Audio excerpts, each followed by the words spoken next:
Hi అండి.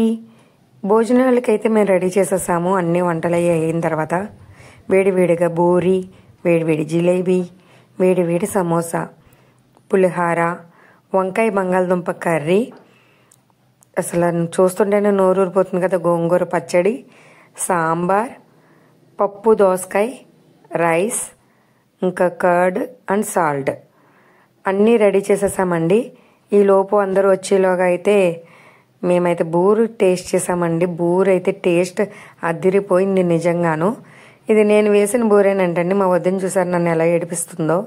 Face ఇటు తిప్పి చెప్పమంటే చెప్పలేదు. షేప్ చూడు ఎలా వచ్చిందని ఏడిపిస్తుంది. భోజనాలు మొత్తం స్టార్ట్ అయినాయండి.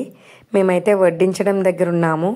కాకపోతే చాలా ఎండగా ఉంది, ఉడుకు అన్నమాట. మొత్తం మాకు చెవట్ల కారిపోతున్నాయి. అసలు అందరూ చాలా బాగా వచ్చారు. అందరూ ప్లేట్స్లో పెట్టించుకొని చాలా కడుపు నిండా తిన్నారు. ఐటమ్స్ అన్నీ కూడా చాలా బాగున్నాయి అన్నారండి. మాకు చాలా హ్యాపీగా అనిపించింది. 400+ మెంబర్స్ వరకు వచ్చారు. ఇంకా నేనైతే పులిహార వడ్డించాను. ఈ లోపు తింటున్నారు అందరూ.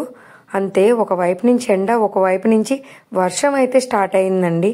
ఇది అస్సలు ఎక్స్పెక్ట్ చేయలేదు మేము, ఏంటి ఇలా వర్షం పడిపోతుంది అని. అందరం తడుస్తున్నాం అనమాట. ఇంకా అన్నీ ఇక్కడ ఆఫీస్ ఒకటి కన్స్ట్రక్ట్ చేస్తున్నారనమాట. అక్కడికైతే షిఫ్ట్ చేసేసాము. ఇంకా అక్కడ షిఫ్ట్ చేసి భోజనాలు అయితే కంప్లీట్ చేసాము అందరికీ. అందరూ అయితే నిజంగా కడుపు నిండా తిన్నారండి.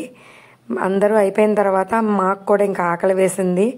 మేము కూడా పెట్టించుకొని అయితే తిన్నాము. భోజనాలు అయితే నిజంగా అదిరిపోయినాయి. సబ్స్క్రైబ్.